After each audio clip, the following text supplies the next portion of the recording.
성경의 마지막인 요한계시록 2장과 3장을 보면 예수님께서 초대교회 7교회에게 각각의 내용으로 편지를 쓰신 또 그 내용이 기록이 되어 있습니다. 7교회 중에 첫 번째로 나오는 교회가 에베소 교회입니다. 에베소 교회는 예수님께서 칭찬도 해주시고 책망도 하셨어요. 책망의 내용이 뭔가 했더니 처음 사랑을 너희가 버렸다라는 겁니다. 처음 사랑. 처음 예수님을 믿었을 때 그 감격 그리고 그 감사, 그것은 이 몸으로 막 표현되겠죠. 감격이 큰 만큼 기쁨으로 모든 일들을 다 행하는 거예요. 순종함에 있어서, 헌신함에 있고 또 섬김에 있어서 다 감사로 했었는데 그거를 지금 잃어버렸다는 겁니다. 그래서 주님이 책망의 말씀을 하시는데 이렇게 하셨어요. 요한계시록 2장 5절을 보면, 자, 그러므로 어디서 떨어졌는지를 생각하고, 어디서 믿음 잃어버렸는지, 처음 사랑 잃어버렸는지 잘 생각하고 회개를 하래요. 또 처음 행위를 가지라. 그때 그것을 회복해라. 만일 그리하지 아니하고 회개하지 아니하면 내가 내게 가서 내 촛대를 그 자리에서 옮기리라. 여러분, 촛대는 교회를 상징하는 거예요. 어떤 교회들 가보면 앞에 강대상 이렇게 뒤에 보면은 촛대들이 있죠. 그 7촛대, 그게 이제 교회를 상징하는 건데, 주님이 그 교회 그 촛대를 옮기신다 그러면 더 이상 교회가 아니라는 거예요. 교회 정체성이 없다는 겁니다. 그러기 위해서 이제 그런 것을 당하지 않기 위해서는 빨리 처음 사랑을 회복해라. 그때 그 감격, 감사, 그것을 회복하고 기쁨으로 주의 일들을 감당해라. 그런 말씀을 하시는 겁니다. 그런 모습이 어떤 모습인가? 그 감격에 찬, 그 기쁨으로 충만한 그런 모습이 어떤 모습인가? 여러분, 그 모습이 오늘 본문에 기록된 내용인 거예요. 오늘 본문에는 처음 사랑을 받은 그 사람들의 감격과 기쁨, 그 충만함으로 변화된 내용이 오늘 본문에 기록이 되어 있습니다. 저는 말씀을 보는 내내 정말 기적과 같은 일이다, 이런 생각을 좀 했는데, 어쩌면 이게 교회 밖에서 볼 때는 참 기적같이 놀라운 일이다 하지만 그런 삶을 살고 있는 이 사람들에게는요, 어쩌면 당연한 일이다, 그렇게 말하고 있는 것 같습니다. 잠시 후에도 말씀을 좀 살펴보겠지만, 여러분 44절을 보면 믿는 사람이 다 함께 있어 모든 물건을 서로 통용하고, 모든 물건을 서로 함께 나눴었대요. 심지어 45절에 보면 또 재산과 소유를 팔아 각 사람의 필요를 따라 나눠주며. 여러분, 누가 시켰다는 말은 없어요. 구원의 은혜가 벅차서 스스로 이런 행동하는 겁니다. 기쁨으로 하는 거예요. 제가 이 모습을 보면서 저를 한번 생각해 봤어요. 저는 모태신앙이라 사실 처음 사랑, 뜨거운 처음 사랑, 사실 그런 거를 느껴본 적은 없어요. 어려서부터 늘 교회 안에 있었고, 이렇게 그렇다고 해서 항상 좋은 믿음을 가지고 있었던 건 아니지만, 중간에 믿으신 분들은요, 그 정말 뜨거운 기억들이 있으시더라고요. 근데 저는 사실 그런 기억은 없는데, 그래도 이 얼마나 나는 지금 구원의 감격 가운데 살아가고 있는지, 얼마나 이 기쁨으로 행하고 있는가를 생각해 볼 때 그렇지 못하다는 생각이 들었어요. 물론 우리가 지금 성경에 기록된 그대로 말씀을 문자 그대로 다 적용할 수는 없습니다. 여러분, 혹시 오늘 집에 가셔서 가지신 소유와 재산을 다 팔아서 저에게 좀 나눠주실 분 계세요? 사실 우리가 문자적으로는 다 똑같이 지킬 수는 없어요. 하지만 이들이 누렸던 감격은 같을 수 있다는 거죠. 그 감격의 표현은 기쁨으로 충만할 수 있다는 겁니다. 오늘 우리가 그것을 좀 생각해 보자는 거예요. 오늘 본문의 성도들과 같이 기쁨과 감사로 충만해서 하나님의 뜻을 이루고 살고 있는가? 저와 여러분이 오늘 다시 한번 새로운 변화를 이루어갈 수 있기를 축복합니다. 여러분 44절에 보면 믿는 사람이 라고 나오거든요. 이게 처음 표현됩니다. 믿는 사람. 이 믿는 사람은 그 12사도를 포함한 120명의 사람들 뿐만 아니라 베드로의 설교를 듣고 복음을 듣고 회개하고 세례를 받아서 구속함의 죄사함의 은혜를 얻은 41절에 소개된 3,000명의 사람들, 이들이 다 믿는 사람들입니다. 그러니까 지금 우리 꼭 숫자로 한번 따져본다면 3,120명 이렇게 되겠죠. 정확한 수치는 아니겠지만 그럴 수 있어요. 이 사람들은요, 예수님 믿기로 작정하고 온 사람들은 아닙니다. 1차적 목적은 오순절을 지키러 온 사람이에요. 좀 더 멀리 가보면 6월절을 지켰다가 한 50일 정도 더 예루살렘에 남아 있어서 오순절까지 지킨 사람들입니다. 저는 한마디로 그렇게 표현하고 싶었어요. 구약으로 왔다가 신약이 된 사람들, 구약의 절기를 지키러 왔다가 예수님 믿고 구원받은 사람들, 그 구원의 은혜를 다 같이 누리고 있어요. 자, 여러분, 이 누린다라고 하는 것은요, 우리가 생각할 때는 누가 나에게 뭔가를 대접하거나 어떤 혜택을 줘서 나는 수동적인 자세에 있어서 그 많은 것들을 누리고 혜택 보는 거, 우리가 이제 누린다고 표현하는데, 오늘 성경에 보니까요, 그 누림의 이 폭이 굉장히 넓습니다. 내가 받는 것만 누리는 게 아니라 내가 주는 것도 누리는 거예요. 이게 더 큰 누림이 되고 있어요. 이게 이들의 큰 변화입니다. 오늘 그 누림의 내용을 좀 함께 살펴보려고 하는데요. 자, 여러분 42절을 먼저 보겠습니다. 그들이 믿는 사람들이죠. 사도의 가르침을 받아 서로 교제하고 떡을 떼며 오로지 기도하기를 힘쓰니라. 본래 이들은 사도의 가르침을 받으려고 온 사람들이 아닙니다. 오순절, 유월절, 명절 지키러 온 사람들입니다. 유대인의 명절에는요, 제사장들이나 서기관들이 율법이나 예언서, 하나님의 구약의 말씀을 선포해요. 사실 이들은 그거를 들으러 온 사람들이에요. 사도들의 가르침을 받으려 온 사람들이 아니고. 그런데 어느 순간 이 관심이 바뀌었어요. 어디선가 이상한 소리가 들려서 가봤더니 거기에서 한 120명의 사람들이 각 나라 언어로 방언처럼 기도하는 소리를 들었죠. 그게 각 나라의 언어였어요. 그 소리를 듣고 이게 어찌됨이냐 하는 관심을 갖다가 결국 베드로의 대답을 통해 예수의 복음을 듣고 부활과 승천까지 다 듣고 마음이 움직였어요.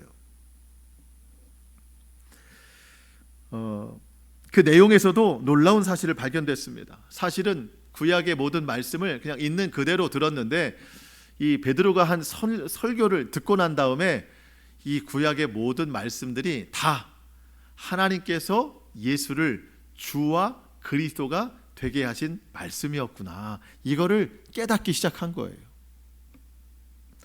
그때부터 예수님을 믿게 됐고 예수님을 더 알고자 했습니다. 예수님에 대해서 알려주는 사람들은 사도들이었습니다. 그때부터 사도들의 가르침을 받았어요. 사도들의 가르침은 다 예수님에 관한 이야기였습니다. 자, 처음에 예수님을 믿게 된 것은요, 예수님의 복음, 십자가, 그리고 부활, 승천이었어요. 근데 예수님을 더 알고 싶어요.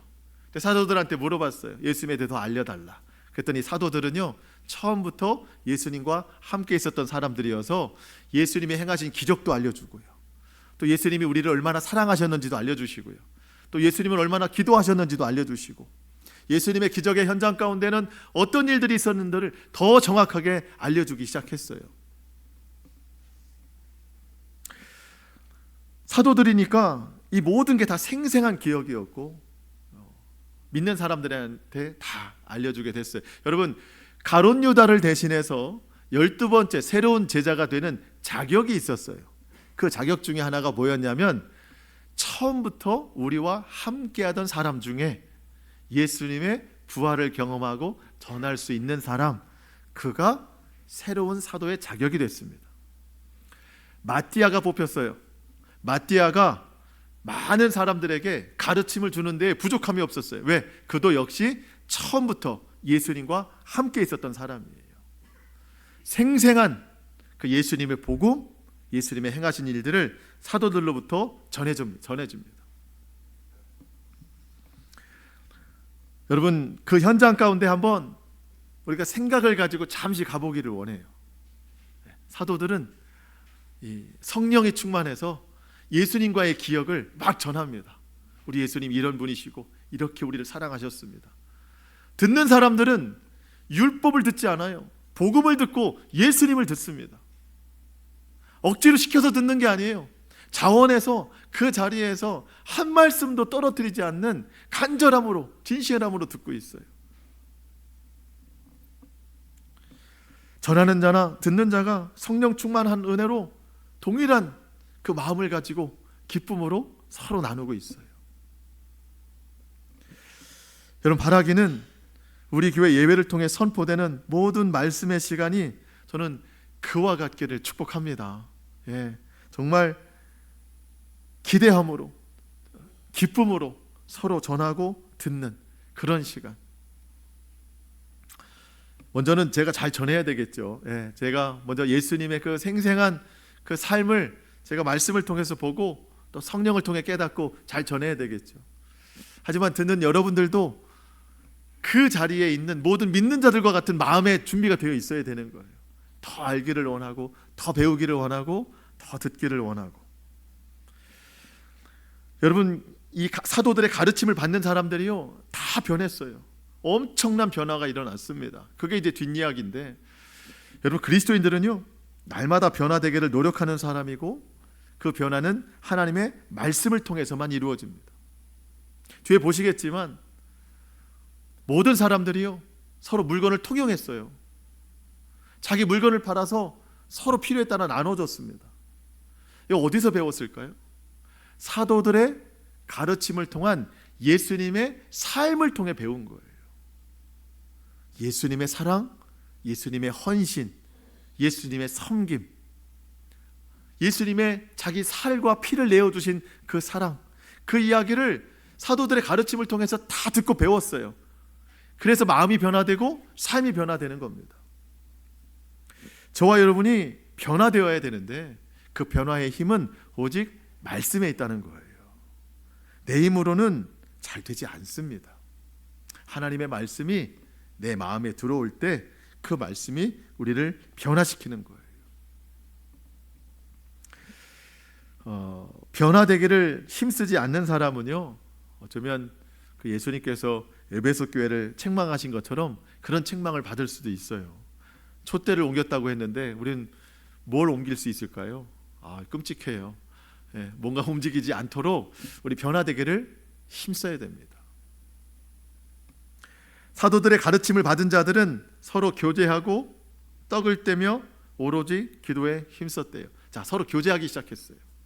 자, 사도들로부터 누구 이야기를 들었어요? 예수님 이야기 들었습니다.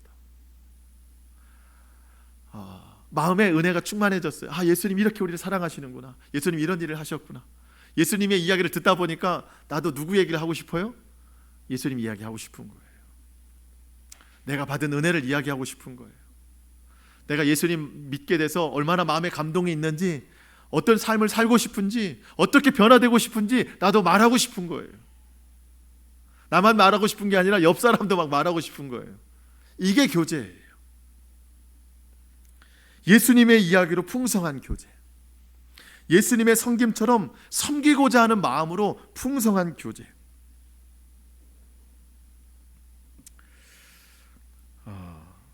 서로 떡을 떼며, 떡을 뗀다는 것은요, 46절에 보면 집에서 떡을 뗐다고 했는데 이거는 서로 음식을 나누는 뜻이기도 하지만 이건 예수님이 가르쳐 주신 기억하여 지키라 하신 성만찬을 뜻합니다. 성만찬은 아직 교회에서는, 성전에서는 할 수 없었어요. 아직 성전은 우리가 생각하는 그런 성전이 아니에요. 유대교 성전이에요. 그래서 예수님을 기념하는 일은 할 수 없었어요. 그래서 떡을 뗀다라고 하는 건 집에 가서 모여있는 사람들끼리 서로 성만찬을 했다는 거예요. 예수님이 나를 구원하시기 위해 살과 피를 흘리셨구나. 그거를 기념하면서도 서로가 벅찬 감사와 기쁨이 있었어요. 다 예수님의 그 말씀을 통해서 배우게 된 것입니다. 많은 것들이 변화되는데요. 여러분 43절은 정말 놀라운 변화였어요. 43절 한번 같이 읽어볼까요? 시작. 사람마다 두려워하는데 사도들로 말미암아 기사와 표적이 많이 나타나니. 사람들이 두려워했대요. 이 사람들은 누군가 믿지 않는 사람들이에요. 믿지 않는 사람들. 이 사람들이 왜 두려웠을까요? 사도들이 나타내는 표적과 기사를 보는데 두려워지기 시작했대요. 근데 중요한 포인트가 있어요. 사람마다 두려워하는데, 이 사람은요, 우리 육신이나 내 생각으로 두려워한 게 아닙니다. 사람이라는 단어가 헬라어 언어로 보면 영이라는 뜻이 있어요. 영. 그러니까 영이 두려워하다. 영혼이 두려워했다는 뜻입니다. 사도들이 행하는 표적과 기사를 보면서 내 영혼이 두려워하기 시작했다. 여러분, 영혼이 두려워했다는 것은요, 그동안 자기가 가지고 있던 구원에 대한 생각이 흔들리고 있다는 거예요. 이제 자, 유대인의 절기 오순절과 유월절을 지키러 온 사람들에게 구원은 오직 율법이었어요. 율법을 잘 지키는 자가 구원받는다. 그들의 생각이었어요. 여러분, 율법을 온전히 지킬 수 있나요? 지킬 수 없어요. 그래서 사도 바울은 오히려 율법은 살리는 조항이 아니라 죽이는 조항이다. 율법을 통해서는 구원을 받을 수 없어요. 근데 아직까지도 예수님을 만나기 전까지 이 율법이 구원이라고 생각하고 오순절 지키러 왔는데, 하나님의 인도하심 따라 복음을 듣고 예수님을 믿고 구원받게 됐어요. 그 사람들, 우리가 어찌할꼬, 그 사람들도 처음에는 영혼의 두려움으로 시작이 된 거예요. 그 외에 아직 믿지 않는 사람들도 두려워하기 시작했어요. 아, 내가 생각했던 구원이 맞는 것이 아니구나. 구원은 다른 데 있나 보다. 영혼이 두려워지기 시작했습니다. 여기서 우리가 좀 한 가지 꼭 깨닫고 싶은 것은요, 우리 구원받은 사람들은요, 아직 믿지 않는 사람들에게 영혼의 두려움을 줄 수 있는 사람이 되어야 된다는 거예요. 예수님 믿지 않는 사람들은 천국과 지옥을 믿지 않습니다. 그냥 사람이 죽으면 끝난다고 생각해요. 또 어떤 사람은 착한 일을 하면 좋은 데 가겠지, 그런 막연한 생각을 해요.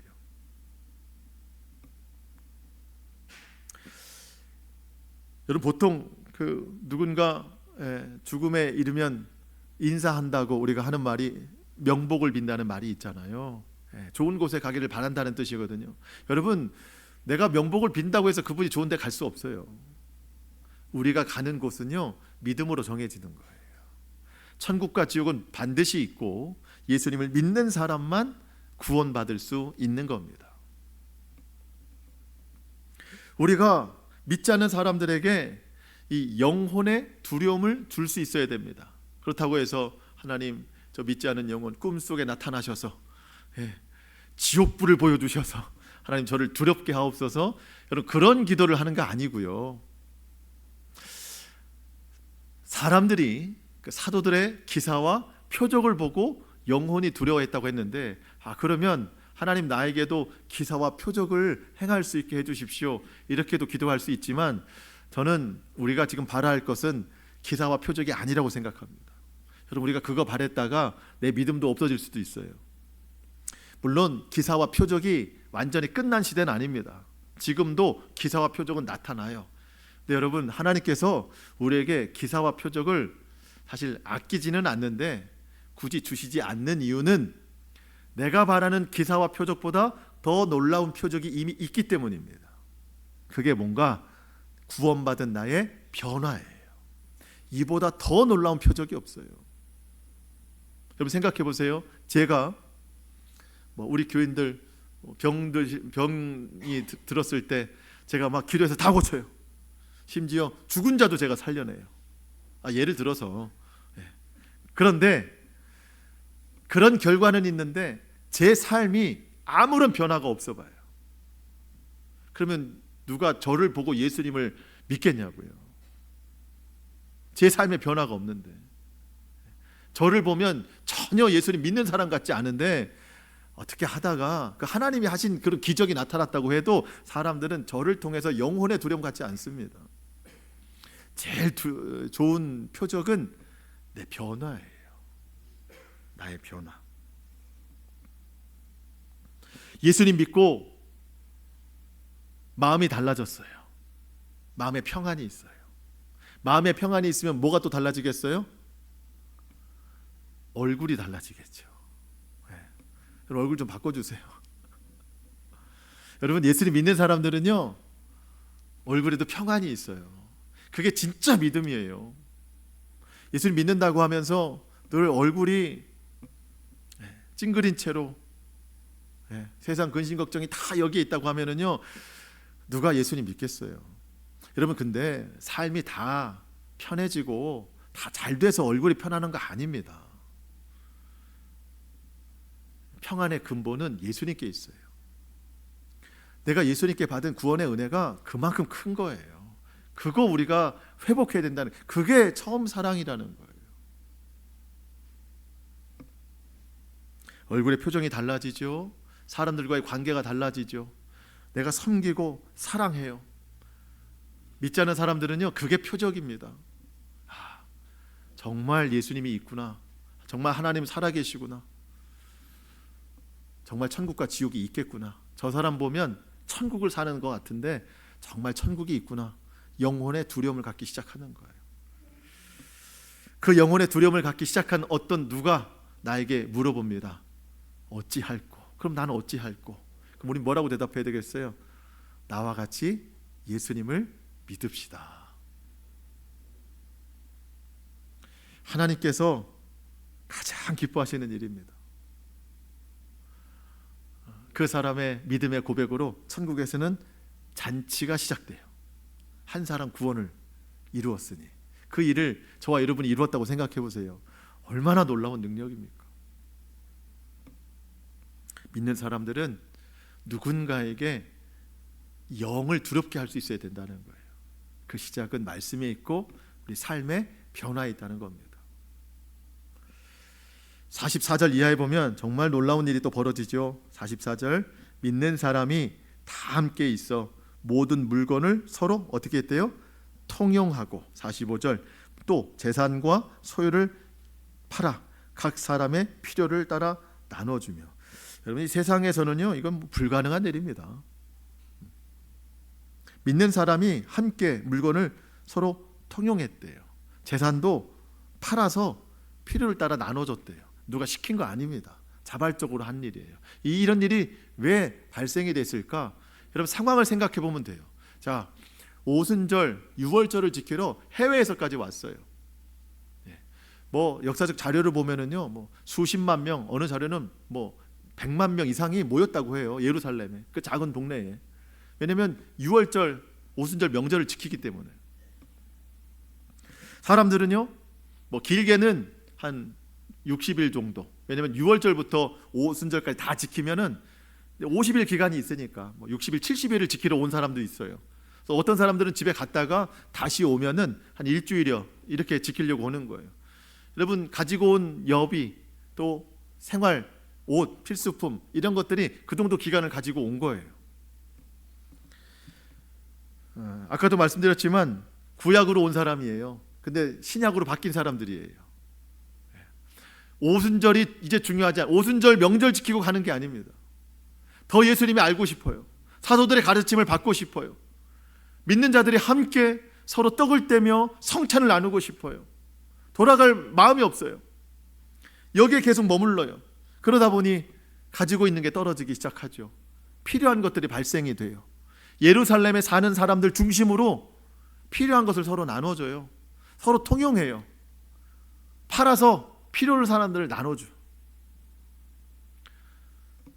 이런 일들이 이제 거기에 벌어지기 시작한 거예요. 여러분 부득이함으로나 아까운 마음으로 하지 않습니다. 기쁨으로 해요. 예수님 비유처럼 밭에 감추인 보화를 발견한 사람은 집에 돌아가서 자기 소유를 팔아 그 밭을 사는데 슬프게 파는 것이 아니고 기쁨으로 돌아가서. 왜? 더 큰 기쁨을 발견했기 때문에. 예루살렘에 사는 사람들, 또 자기 소유가 있는 사람들, 이 믿는 사람들을 서로 나눠주는데 부득이함으로, 안타까움으로 하는 게 아닙니다. 기쁨으로 하는 거예요. 왜? 보화를 발견했잖아요. 예수님을 만났잖아요. 그 마음으로 서로 나누고 서로 베푸는 겁니다. 교회가 생긴 거예요. 온전한 교제가 이루어지기 시작한 겁니다. 여러분 아까 42절에 사도들의 가르침을 받고 서로 교제하고 라는 단어가 나왔어요. 이 교제라는 단어가 여러분 들어보셨을 거예요. 헬라어로 코이노니아라는 단어입니다. 교제하다가. 근데 44절에 모든 물건을 서로 통용하다. 이 통용이라는 단어가 헬라어로 코이나라는 단어예요. 코이나. 자, 뭔가 좀 연결이 되겠죠? 연관이 있어 보이죠? 교제는 코이노니아, 통용은 코이나. 헬라어는요, 뭐 우리말도 좀 그런 게 있지만 이 어근이라는 게 있어요. 어떤 말에서 그 다음 단어들이 파생이 된 게 있습니다. 그게 뭐 아버지 역할하는 단어들이 있는 거예요. 이 코이나, 이 통용이라는 단어에서 코이노니아가 나온 거예요. 자, 우리 한번 좀 적용해 볼 수 있습니다. 교제, 진정한 교제는 통용하는 것에서 시작이 되더라는 거예요. 그러니까 교제라고 해서 같이 잠깐 시간 보내고 같이 그냥 뭐 좀 대화하고 이 정도가 아니라 모든 것을 함께 나눌 수 있을 정도로 다 마음이 오픈이 되고 함께 서로 하나의 마음을 품는 거. 아까도 말씀드렸지만 우리가 성경을 다 문자 그대로 다 할 수는 없어요. 지금 시대에는. 하지만 그 의미, 그 하나님의 뜻을 생각하면서 지킬 수 있어야 된다는 겁니다. 자, 여러분, 우리가 교회 와서 교제라는 걸 하는데 사실은 뭐 광고 시간에 서로 사랑합니다, 축복합니다, 이것도 교제인데 우리의 실질적인 교제는 소그룹입니다. 또 식탁의 교제가 있어요. 예를 들어서 우리가 속회를 하지 않습니까? 속회를 하는데 그게 코이노니아예요. 근데 코이노니아인데 어느 정도 교제를 이루느냐? 서로 통용하는 마음까지 그런 진실함으로 교제를 이루어야 된다는 거죠. 그 정도로 서로 사랑하고 서로 섬길 수 있고 베풀 수 있어야 되고 나눌 수 있는, 마음의 통용까지 이룰 수 있는 그런 교제가 우리 가운데 일어나야 되는 겁니다. 그래서 여러분 오늘부터 뭐 잘 해오셨지만 오늘 속회 시간부터는 이제 코이노니아가 좀 달라져야 됩니다. 더욱 진실한 마음으로, 더욱 섬기는, 더욱 사랑하는 마음으로 함께 진정한 교제를 나눌 수 있어야 돼요. 서로 막 예수님 이야기를 하는 거예요. 내가 받은 은혜, 또 지난 한 주간 동안 살아온 이야기, 또 삶의 어려움도 다 예수님 안에서 서로 기도하고 표현하는 거예요. 어려울 때 나눠주고 베풀고 사랑하는 그러한 진정한 섬김이 우리 가운데 있어야 됩니다. 여러분, 이렇게 하는 것도요 다 누리는 거라는 겁니다. 이게 억지로 누가 시켜서 하는 게 아니고 그 구원의 큰 은혜 때문에 자발적으로 하는 겁니다. 섬기는 게 누림이에요. 그게 은혜라는 거예요. 46절입니다. 날마다 마음을 같이하여 성전에 모이기를 힘쓰고 집에서 떡을 떼며 기쁨과 순전한 마음으로 음식을 먹고. 여러분, 이 마음을 같이 한다, 이게 사실은 물건을 같이 쓰는 것보다 더 힘들어요. 어떻게 마음이 같이 될 수 있겠어요? 마음을 같이 할 수 있는 것은 오직 하나예요. 같은 마음을 품어야 돼요. 성경은 그것을 예수 그리스도의 마음을 품는 것이라고 말합니다. 우리 빌립보서 2장 5절입니다. 한번 같이 읽어볼까요? 시작. 너희 안에 이 마음을 품으라. 곧 그리스도 예수의 마음이니. 우리 마음속에 예수님을 품는 것이기도 하지만 예수님의 마음을 품는 것도 있어야 돼요. 자, 예수님의 마음, 대표적인 마음은 겸손입니다. 뭐라고요? 겸손. 그리고 사랑. 예수님의 성품은 온유하십니다. 그리고 예수님이 이 땅에 오신 목적, 나는 섬김받으러 온 것이 아니고 도리어 섬기러 왔다. 저는 이 네 가지를 꼭 기억했으면 좋겠어요. 예수님의 마음, 겸손, 사랑, 온유, 섬김. 자, 우리의 교제는 이와 같아야 돼요. 서로 겸손한 마음으로, 서로 사랑하고 온유함으로 섬기는 것. 이것이 통용하는 교제, 진실한 교제가 된다는 겁니다. 성전에 모이기를 힘썼어요. 여러분, 여전히 믿는 사람들도 그 성전에 갑니다. 예루살렘 성전에 가요. 건물은 같아요. 근데 내 마음이 달라졌어요. 예전에는 가서 대제사장들, 서기관들로 율법, 구약의 말씀을 들었어요. 하지만 지금도 가서 똑같은 말씀을 들어요. 근데 예전에는 그 율법이 구원을 위한 율법이었어요. 저거 듣고 지켜야 내가 구원받는데. 근데 지금 구원받은 상태로 가는 거예요. 가서 들어보니 새롭게 들려요. 아, 저 구약의 말씀 또한 다 예수님 이야기구나. 예수님을 예언하신 말씀이구나. 예수님께서 저 구약의 모든 율법을 다 이루셨구나. 무거운 마음이 아니라 기쁜 마음으로 그걸 듣기 시작하는 거예요. 말씀을 듣는 귀가 새로워졌어요. 마음이 새로워졌어요. 성전에서 말씀을 기쁨으로 듣습니다. 헤어져서 각각 자기 집으로 사람들을 초대해서 집에서 떡을 뗍니다. 성찬식을 해요. 또 함께 순전한 마음으로 음식을 나눕니다. 얼마나 기쁜지 몰라요.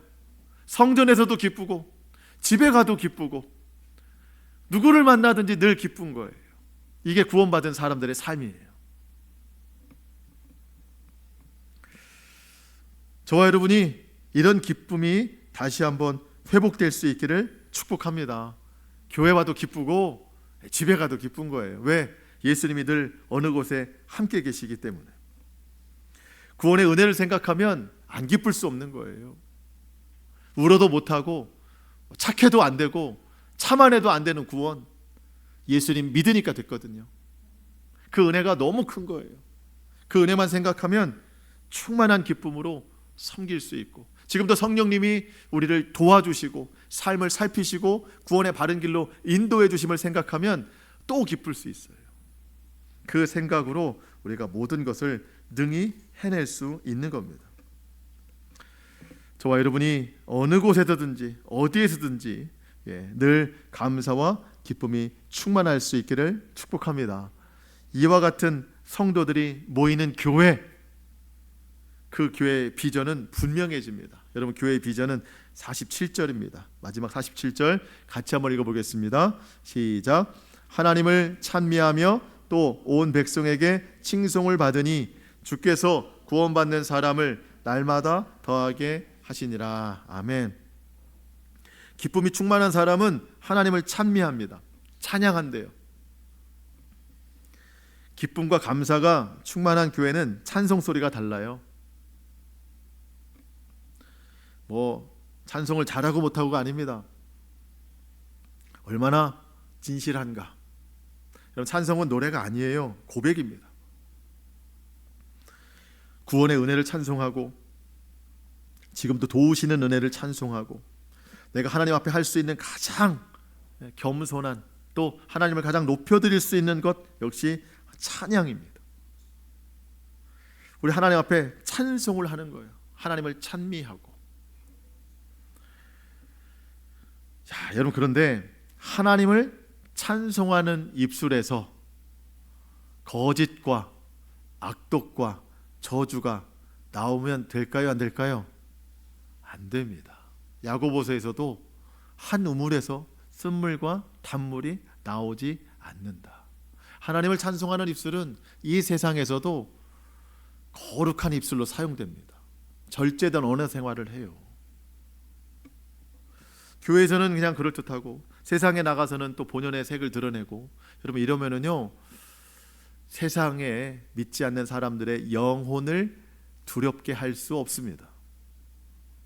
하나님을 찬송하는 입술로 이 세상에 나가서도 구별된 언어 생활을 해야 됩니다. 절제된 언어 생활을 해야 돼요. 그 모습으로 세상으로 하여금 예수님을 볼 수 있게 해야 됩니다. 그때 온 백성으로 칭송받는 성도가 될 수 있어야 되는 거예요.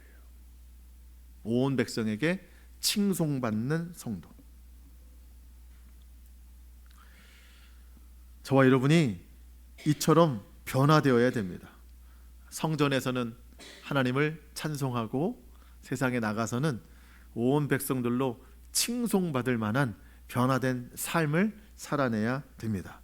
그렇게 모인 교회, 성도, 하나님께서 어떤 일을 하시는가? 주께서 구원받는 사람을 날마다 더하게 하시는 축복이 있대요. 구원받는 사람을 더하시는 축복. 여러분이 꼭 기억해야 됩니다. 교회는 이미 구원받은 사람이 오는 게 아닙니다. 그러니까 우리 전도를 할 때도 구원받은 사람은 전도하지 마세요. 구원 받아야 될 사람 전도하는 거예요. 구원 받아야 될 사람. 그리고 구원의 능력은 하나님께 있대요. 주님께서 하신대요. 주님께서. 여러분, 구원을 또 우리가 부흥을 위해서 노력한다고 하는 것은요, 우리가 뭐 사람 채우려고 하는 노력, 그것은 사실 의미가 없습니다. 구원의 그 부흥의 주권은 하나님께 있습니다. 그러니까 교회는 부흥을 만드는 곳이 아닙니다. 인위적으로 만든다고 될 일이 아니에요. 교회는 부흥에 합당한 믿음을 살아내는 공동체예요. 그러니까 내가 언어 생활도 바뀌고 일상생활도 성숙하고 신앙생활도 정말 거룩하고 모든 면에 있어서 내가 변화되면은요, 그 변화 자체가 누구에게 전도가 되는 거예요. 그럴 때 하나님께서 그 교회에 구원받는 사람을 더하게 하시는 은혜가 있는 거예요. 그러니까 저와 여러분이 우리 주변에 가까이 있는 사람들, 그 믿지 않는 사람들에게 예수의 향기를 잘 전하면서 살아가기를 축복합니다. 그 삶이 전도예요. 그렇게 해서 구원받는 사람이 날마다 늘어나는 교회, 그것이 하나님이 역사하시는 교회라는 겁니다. 자, 말씀을 마치겠습니다. 자, 여러분, 오늘 성경에 참 예수님 믿고 변화된 삶, 이 감격과 기쁨을 막 누리는 사람들이 있어요. 우리에게도 이와 같은 모습이 회복되어야 됩니다. 그러려면 내가 먼저 말씀 앞에 바로 서야 되고, 내가 먼저 하나님 앞에, 예배 앞에 또 기도로 바로 서야 되는 겁니다. 그래서 나의 변화를 통하여 내 주변의 많은 사람들에게 구원의 선한 영향력을 나타낼 수 있는 그런 사람이 될 때, 또 그런 사람이 모여있는 교회가 될 때 하나님께서 부흥의 역사를 허락하여 주실 줄로 믿습니다. 우리 모두가 이러한 비전을 가지고 함께 노력해 나가는 주의 거룩한 성도 되시기를 주님의 이름으로 축복합니다. 아멘. 우리 기도하시겠습니다.